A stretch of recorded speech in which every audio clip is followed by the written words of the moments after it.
काय रे बाळू? वर्षी जाऊन लई दिवस झाले. होय अजून आलेली दिसत नाही. मला तर वाटतं ती मारली गेली असावी. काय माहिती. आपण पारा दिला पाहिजे. पारा निठेवूया. मारा येण्याची वेळ झाली. हो बाळू बाळू किती दिवस झाले किती बंदोबस्त झाली पाठवलं होतं पण तिथे अजून काय पत्ता नाही. महाराज ती येतच असेल.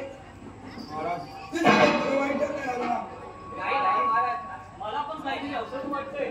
त्या काळात कृष्णाने त्या पुत्रेचा घात केला असावा महाराज. तो काय काम त्या माझ्या हाताला कधी लागतो असं झालंय. एक काम करा बोला महाराज. अकुरासुराला माझ्यासमोर हजर करा. महाराज आताच जातो आणि त्या अकुरासुराला आपल्यासमोर हजर करतो. येतोच मी.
महाराज तुम्ही चिंता करू नका.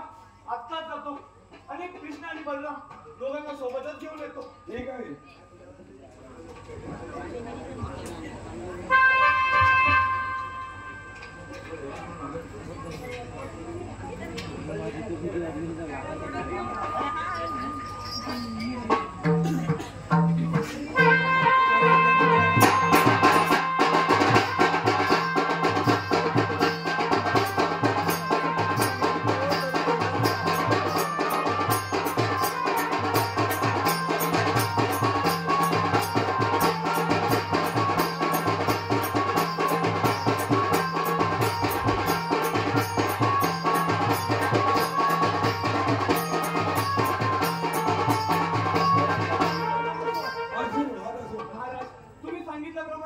कृष्ण आणि बलराम दोघांना सोबत घेऊन आलोय.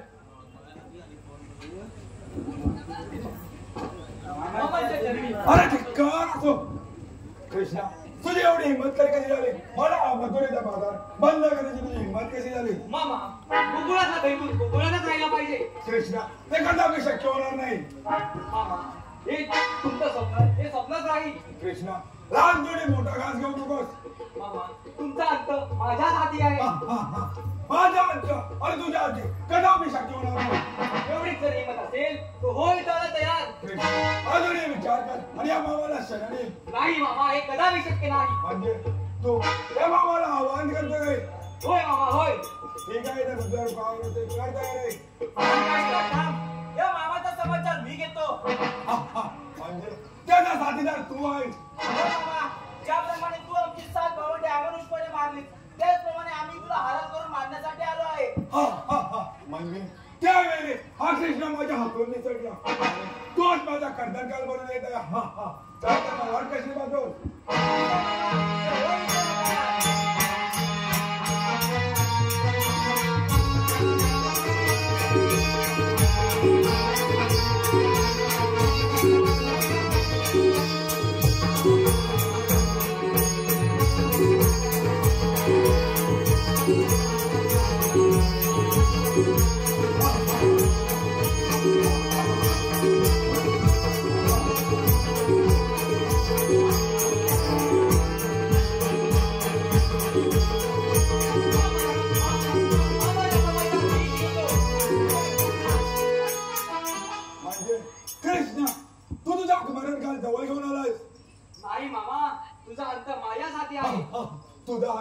आणि माझ्या कृष्णा पोट पिरगाले तर दूध निघेल आणि तुझ्या मामाला आवड करतोस. मामा तुझ्या जर सामर्थ्य असेल तर हो युद्धाला तयार. चाल तर मग वाट कशी करतोस.